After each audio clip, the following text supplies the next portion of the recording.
Right. Aljamain Sterling. First of all, shots to some proper 12 Irish whiskey. Thank you, Connor. Hey, I might need some help with my rum company. So, if I slide in your DMs, I hope you respond. Yeah, and also happy birthday. Oh, today's your birthday. It's your birthday, yeah. Oh, my sister's birthday is tomorrow, and then my other sister's birthday is Sunday. You're practically cousins. Yeah. Do you know the first time we ever met was in a pub. Yes, It was in yes. London. Do you remember how that night played out? Honestly, I don't remember all of it, but it was a good time. Do you not remember the end? Like there was that chick who came back to the house and she started screaming at you. Do you not remember that fight you guys had? Oh my God! I've been waiting for like 5 years to talk to you about this. I remember that. The black girl. Yeah. Bro. She was calling me the black chick called me a slave. Bro. So, I was like, what? So I was in my room with my friends. My friend was beefing with his roommate, a chick roommate. Yeah. So he took that black chick with me into her room. We're like, let's have a threesome on her bed. I was like, okay. So it's all going off, and then I heard she got out of the room, and I heard a commotion. So I thought it was the chick coming home. I didn't realize it was you. So I was on the bed. I just rolled off the bed, rolled under the bed, and just fell asleep under the bed. And fucking the next day, I was like, apparently, but yeah. Oh man, yeah. I was hoping to forget about that. Tuck it in the X-Files and never remember that night again. I did. I've been waiting. I was like, I wonder when I'm going to bring that up to him. Like, do you remember that? That was savage. And since then, how life has changed, dude. 2 rubies on the belt. Yeah, life's been good, man. I'm super excited about everything. Hard work doesn't go unrewarded, even though sometimes things don't always go your way, but you put the hard work in, sometimes things do go your way, and that's the most important thing. Being able to sleep at night because you did the work, you did the process, you went through it, and I was in the trenches for the last one, and even for the first one. I messed up literally. An entire training camp got botched because of one day. The day of the fight, the rehydration process was terrible, and I paid for it. Thankfully, Yorian is a moron, and he gave me an opportunity to do it again the way it should have been done the first time. And I truly do believe what I felt that night with him in the first fight, had I shown up the right way, I choked that guy out in the first round. Yeah. Back-to-back finishes in the first round. I really do feel that way. When I took him down the first time, I was like, this has to be the easiest takedown I've ever got in my entire life. But whatever, people saw the rest of the fight play out, and I'm just glad I got to get it done and do it the right way that I envisioned it. Winning, in my opinion, decisively, and getting my hand raised and getting the belt wrapped around my waist. Obviously, I've known you for a while, like I said, but so I was probably one of the few that after the first fight, I thought something was a bit weird. I thought you were like kind of all over the place. You looked like your legs weren't really underneath you. So I was always on the let's see a rematch train. I wasn't sold that was how the fight was always going to go. And I was just really happy for you the second fight. I was like, because I know how much shit you got. Like, not just from fans, from everybody, you know what I mean? Like, I know how much shit you know, I mean, I was going to allude to it. I wasn't going to say it expressly, but Dana. But like, I felt so bad that that's how it was going. So I was happy that you got to win the second one. In my opinion, like, I thought you won the fight. So I was happy for you, man. That must have been such a weight off your shoulders. It was, you know, and even before the fight, the theme of it was, I don't even care if I win. It was just, have a good performance, remind the world who you are, your character, your integrity. And people can say whatever they want about the acting. You've never been kneed in the head. You can say whatever you want, but you've never been kneed in the head. So that's one thing. You can say whatever you want. I really don't care. Because at the end of the day, those opinions do not matter. Unless you've actually been in a fist fight and know what it feels like to have that happen to you, then you can talk. And I know Demetrius Johnson, he made a couple of stabs, and he wasn't saying it like disrespectfully. He was like, don't stall the fight. Right. But it's not stalling the fight if you're being tactical in how you get up. Yeah. You don't want to just get up and get blasted in the face. You want to protect yourself. Yeah. And he tried to do that in his fight at ONE FC and got blasted and got his lights put out. So here's the difference. And that just shows, like, even though I'm exhausted, I had some type of fight IQ going on. Jan is a dummy. And for 13 months, I had to eat shit. and all I could do was make fun of the people making fun of me. Yeah, I saw your form that you like said to Rob Whittaker, like, fucking sign this and send this. I appreciated that. Because I don't know, man. Like, I almost expected more from fighters, right? Like, I felt that the way he needs you in the head, like, you could, even if you'd have continued, you'd have been fucked anyway. You know, you'd have so compromised. If you'd have been able to continue, it would have been unfair. That fight's over. Yeah, I thought fighters should have recognised that too. But I respect to like people like Whittaker who were able to say like, oh yeah, no, fair enough. Like, now, like, obviously that was a massive part of your career, but is it nice to at least be able to say, like, the knee shit is pretty much behind me? Like, we're talking about it now, but really, it's not like the fucking be-all and end-all of what you've got going on. That is good that the rest of my career won't be highlighted by an illegal knee. To some degree, it probably will. Yeah. Some people will probably say you'll never have become the champion if that didn't happen, which is fair. I don't hate the fans for talking truths in that regard. What I hate is when they try to tell me what something feels like as if they are in my body and can tell me how I am acting is not normal or normal. Yeah. That's where it gets a little crazy for me. I remember Rob Whittaker's coach after he fought Israel, right? You know how at the end of the first round he got kind of knocked out, then came out for the second and then got finished?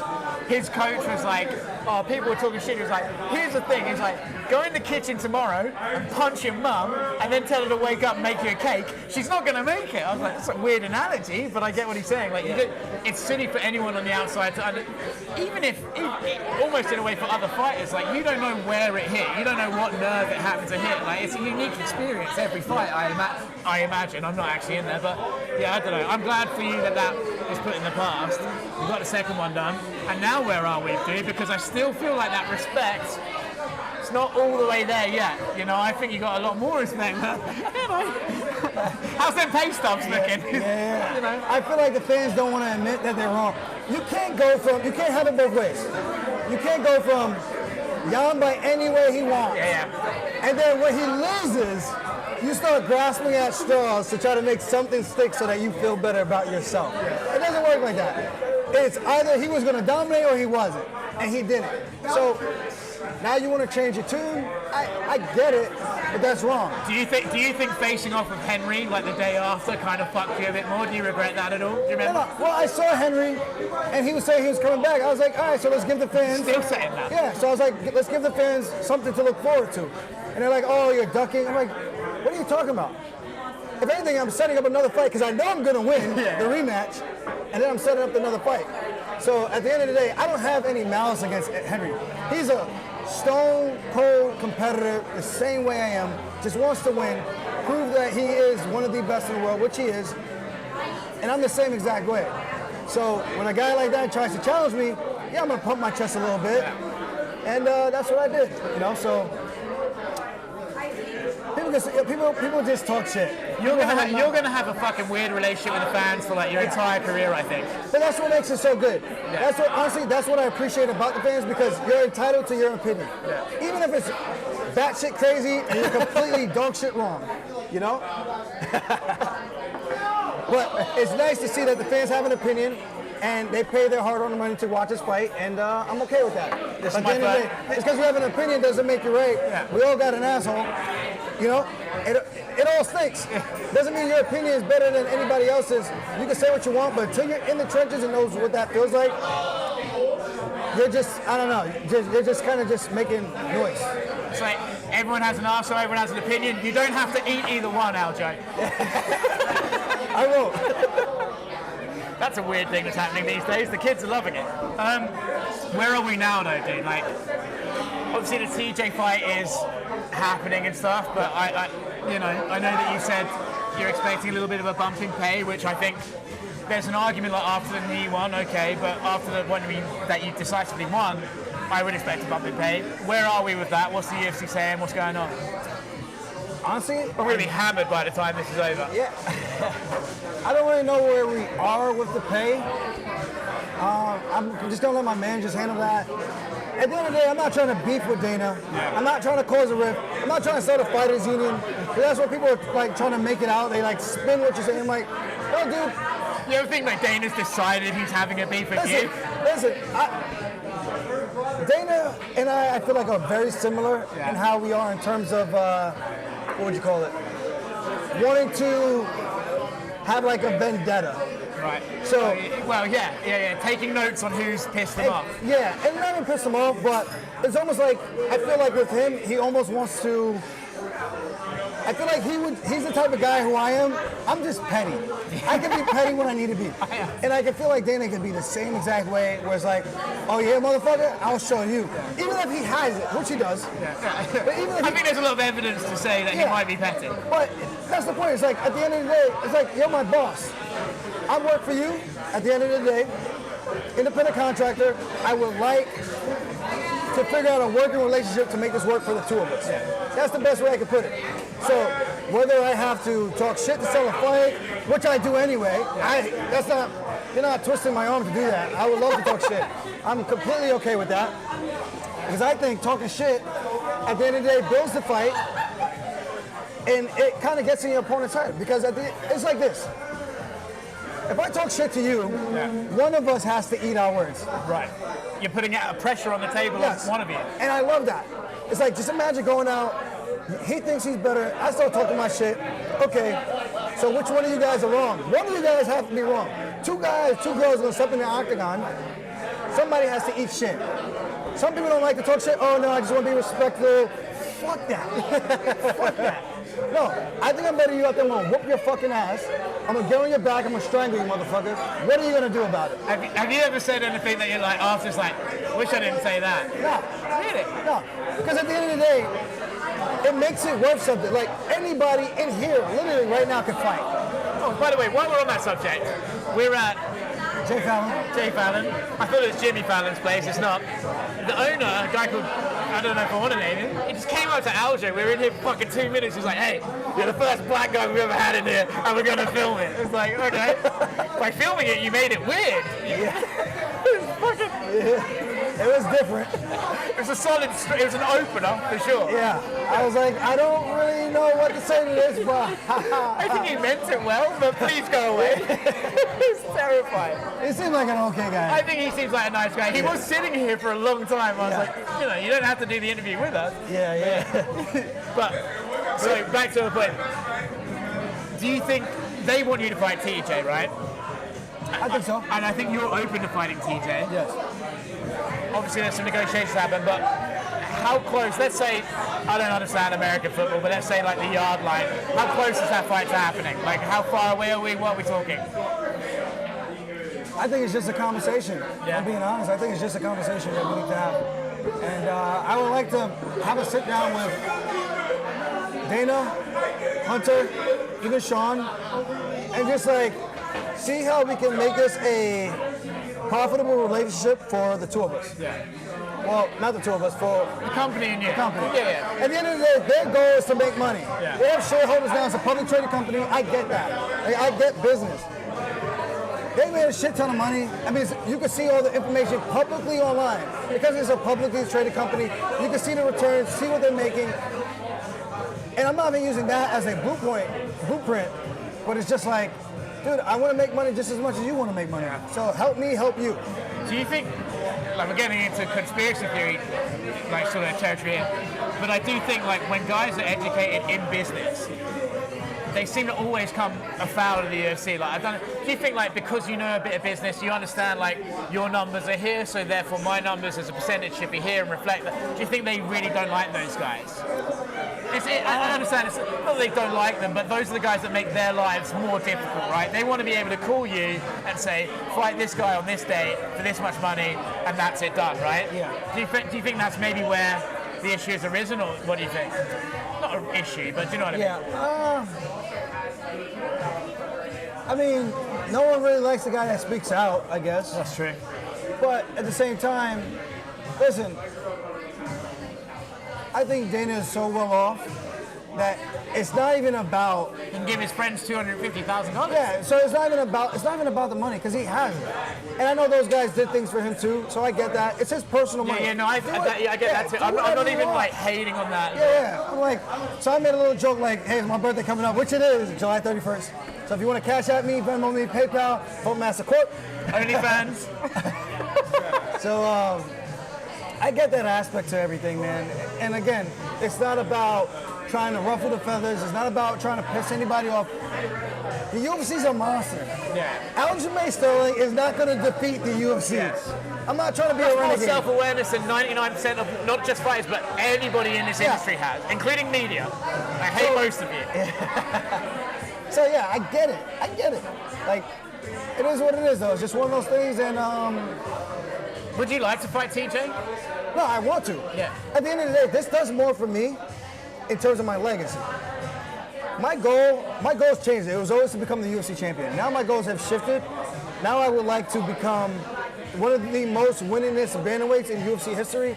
And then the other goal is to break into that 20 win club. I'm 32 years old, 33 at the end of this month. I gotta, 31st, guys, remember that. I gotta get cranking, you know? Yeah. Because I think I have 13 or 14 wins. I think 13. So for me to win 7 more fights, that's probably a couple more title fights, maybe a couple more main event fights, co-main event, whatever it is. I would like the 3-round fights if I were to lose, because they're just easier to train for. Full disclosure, guys, I'm an honest man. Yeah, but then you got to go back to them fucking like paychecks from before you were champion. Which is, listen, man, you have goals. You have goals, you set the goals, and that's one of my goals, to be one of the most winningest fighters, to break into that win club. I think things like that is what sets you apart, because people will forever remember that. Yeah. And that's where I'm at. It's funny, right? This just occurred to me. Like featherweight, the GOAT conversation. Like there's loads of people chucked around. Like there's Aldo, Volkanovski. But bantamweight, it's like there's Dominic Cruz, and I feel like no one else has ever really when you think of greatest of bantamweight, it's Dominic Cruz, right? Yeah. It's interesting that no one else has seemed to have broken through that. I mean, admittedly, I think your division is the most fucking insane division in the sport's history right now. Like, from 1 to 20 is the best talent I've ever seen. But you could be the guy to be like, well, if I can't say GOAT, I'm one of, you know what I mean? So that'd be cool. And that's one of the things, like history, like that's something that's going to be cemented for the rest of my life. Even when I'm gone, people will remember Aljamain Sterling. You can say whatever you want about the knee, it's going to be a win in the history book. Yeah. You can say whatever you want about the split decision win, it's going to be a win in the history book. Yeah. So as long as I can have that, that'd be up for people for debate. When they watch my career and watch the fights that I've had in the backlog, they're going to say, this guy was truly one of the best. Yeah. And that's what I get up in the morning for. Because what else are we doing? Like, I got enough money in the sense of like, Can I have some? I can live a deep, like a really good life and be okay. And I'm not going to struggle.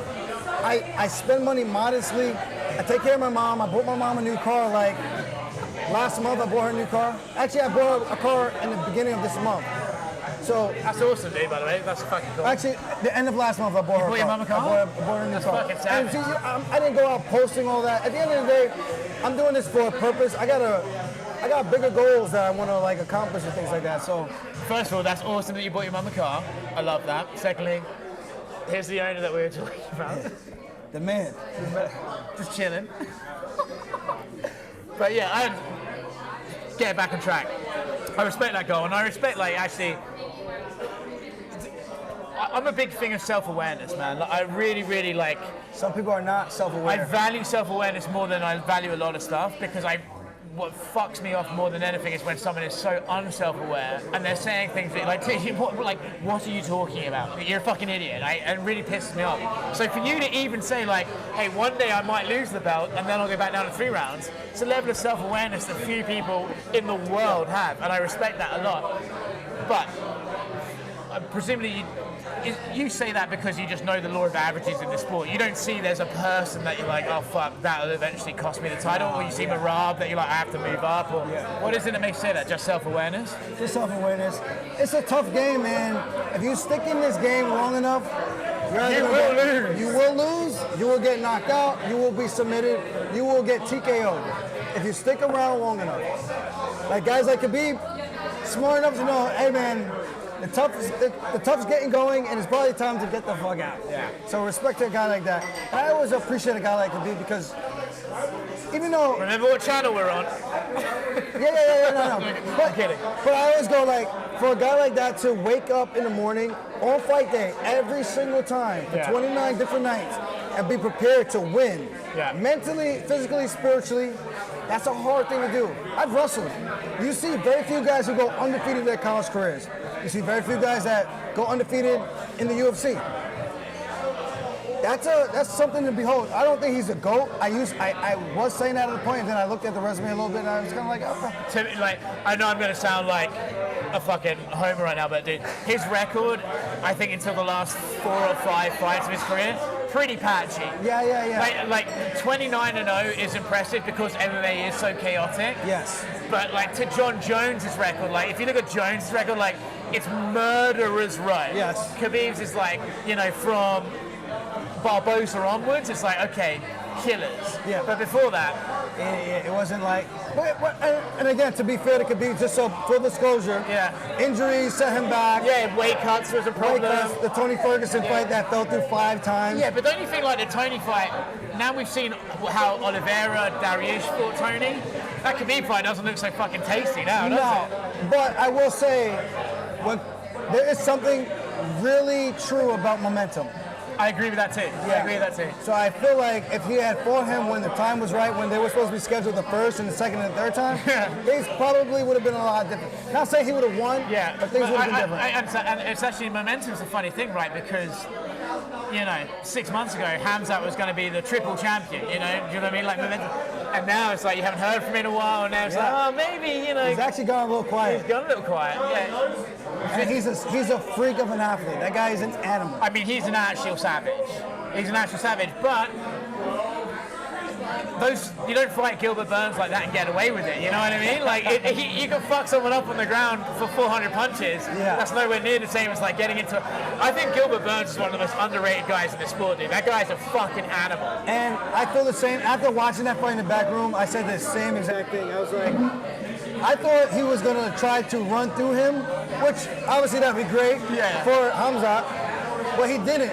And Gilbert stood his ground, bit down on his mouthpiece and said, okay, motherfucker, Koha. Gilbert hurt Kamari. Gilbert fucking rocked Kamari. I think, dude, Gilbert's one of a the dark best, horse in that division. One of the best to ever do it. You versus TJ. How do you see the fight going? Do you look at do you even look at the Corey Sandhagen fight as anything you take from, or is it too different stylistically? Like, what do you look at TJ and you go, where am I? How do I match up? How do you see the fight going? I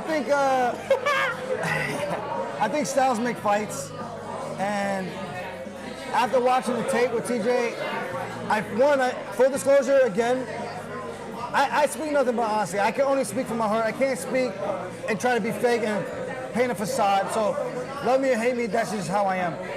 I feel after watching the fight again with TJ and Sandhagen, he fought a much better fight than I gave him credit for. Yeah. And after watching that, I go, okay, this fight might actually be tougher than what I thought it was going to be. But that gets me excited. That's good though. Yeah. TJ is a weird one, right? Because TJ is obviously, technically, an elite level fighter, right? There's no one else who can pull off the switches, some of that. But obviously there's this big fucking asterisk around him that's hard to ignore.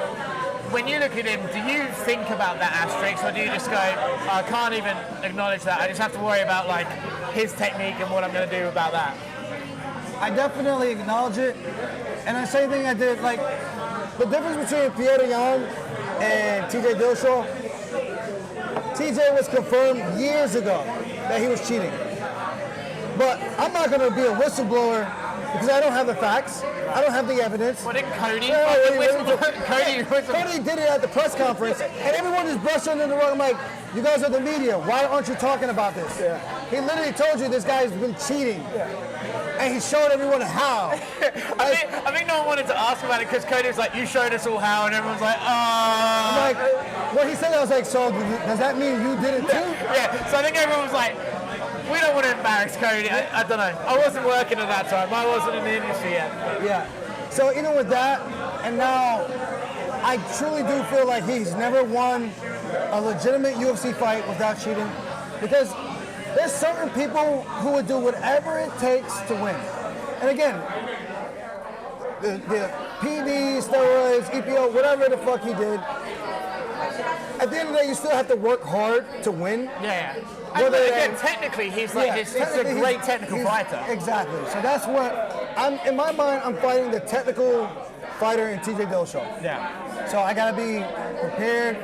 I can say whatever I want to say, but at the end of the day, I need to try to shut his lights out. You can make some pillows and throw pillows at him. That seems to be like the thing. Can do that. What about old Henry? I like Henry. I like Henry Cejudo. Yeah. He doesn't look like a bantamweight right now, but I like Henry Cejudo. He's a hefty boy right now. He is a hefty boy. I would like Henry to come back. I would say Henry played his hand with the UFC. It didn't really work out. Yeah. He's in a weird spot, but I would like to see Henry come back because I think there's intrigue in what he can still do, right? I imagine you feel the same. I think that's the issue with Henry Cejudo. It's not that I don't want to fight him, but I don't know if I can take him serious. I know he loses a bit of the gut. Well, he's in the USADA pool, but at the same time, it's like, I feel like his act kind of makes it tough for people to take him serious. Yeah. And then he was gone for 2 years. So it's like, if you came back and you legitimately had a fight announced, and I'm like, okay, he's for real. We gotta really look at this guy and see what happens in this fight. But until then, it's kind of like, oh, I mean, even the great things you did was really at flyweight. So I like Henry, and I think it'd be cool to have him back, but I don't know if they'll ever cross that line of negotiations. You know, like you can't come back and demand Volkanovski. It's just no. Yeah, it's like impossible to do that. Yeah. But no. He'd be a pretty bad fighter if he was fighting tomorrow, wouldn't he? If I was doing this, because you're drinking. Yeah. But he insists that you are. No, I'm watching. The only thing he's fighting for is equality in this bar because he's the only black guy you've ever had in here. Yeah, I'm just watching. First in the motherfucking life. Oh, okay. Okay. I don't know if we can monetize that on YouTube. You know I'm only kidding when I say that. Oh, I hope so. I think so. I hope so. Get your red hat out. I just assumed you were joking. Anyway, do you want to wave hello to the people? Okay, that'll do. You say you want to wave hello? Just wave hello to the people. Oh, this is all being recorded? Yeah, we're on, yeah. Salute. Can we get... My racist comments on... Can we... Okay. Well, it's not racist. Racist is like, we don't want black people in here. That's racist. Can we get 4... He never said that. Can we get 4 more shots of whiskey? Yeah. Jake, you're driving.